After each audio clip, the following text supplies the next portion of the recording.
I assume that if you clicked on this video, you're not happy about where you are in life. You feel empty and meaningless. Whether things were going well, you started actually going to the gym, you started finding enjoyment, but then you fell off. Or your life was always this way. It's tough, I feel for you. But it doesn't have to be this way. I know you're ambitious, I know there's things you want to do, but you just can't find the drive or to stick to these goals.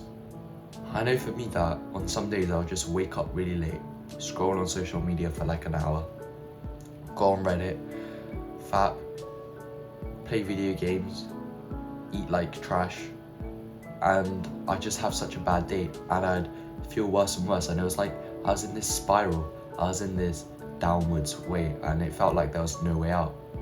It felt so bad putting in the minimum effort for everything, and it was such a bad and sad way to live, and you could probably relate.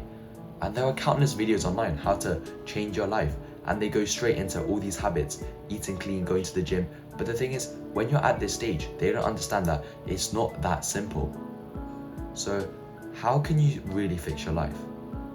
So the first step before implementing any of like the habits is to have an FTE. And what this means is a fuck this event. You need to create this because if you think about it, you're in this downward spiral and you can't get out. You need to create this event that will act like a spark, a booster for you to really get out of this spiral. Because an FTE isn't just watching a YouTube video. It's something that you need to realize about yourself, and only yourself can do this. So I remember for me, I was going to school and I saw someone who was really similar to me. They had the same habits as me, and for the first time I really looked at them and I realized that they were like an almost mirror of me, and I analyzed how I felt about them. I felt a sense of disgust, and I was shameful that that was what I was like.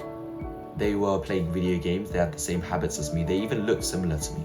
So I realized that this is how I probably looked at other people. And the way you could do this is, because it's hard to go and find someone that's similar to you, is to just look at yourself from a third person perspective. Because although you can say that, oh, we shouldn't care about what other people think about us, it's a natural instinct, it's a tribal thing that we compare ourselves to others. So by looking at ourselves as how others would see us, and from this detached third person view, it could really create this realization that our lives are really bad and we have this urge to improve. So look at yourself really honestly from a third person point of view. And if you were another stranger, if you're just a person that happened to walk into you, how do you feel about yourself? Because chances are this will give you the insight, this realization that your life really is just not the way you want it. So this leads nicely up to the second point. So once you have this realization that your life isn't the way you want it to be, you need to think about whether you really do want to make the change. Because something that these people don't talk about is that once you start self-improvement, you don't see the bad habits that you're doing, video games, eating junk food, porn, the same, because you learn how detrimental these things are. So if you do go back to where you were after this stage, your life will get worse, you'll be in a rut. You'll feel genuinely empty because now you learn how bad these habits are and the psychological effects. When you keep doing these again and again, it has such a detrimental effect on your mental health. So you have to really think about whether this is something you want to do and if this lifelong journey is something that you want to implement, because it's a fork in your life where there's no turning back.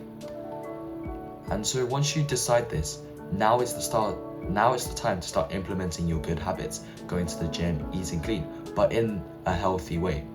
Because straight after that, we're still probably doing some of these bad habits. You can't just simply stop and only do the good habits. So a good way to still do all these good habits is to use video games or TikTok or whatever you're used to as a reward to get work or stuff done. So if you have an urge to go on TikTok, you tell yourself that I'll allow myself to do TikTok after I go to the gym, or I'll allow myself to watch this YouTube video after I do my work.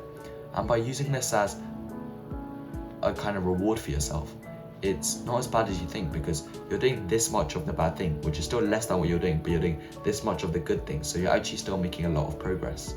And so by doing this way, by implementing step 1 and 2, the FTE, and really thinking about if this is the right choice for you, can help you have this transition from where you're life is really bad to this good place, because just by simply implementing these habits from the start is a mistake that everyone makes, and it's something that I realized was the reason for the slow start and the constant mental blocks. And so I hope that with this video you can really start to change your life, and I believe in you.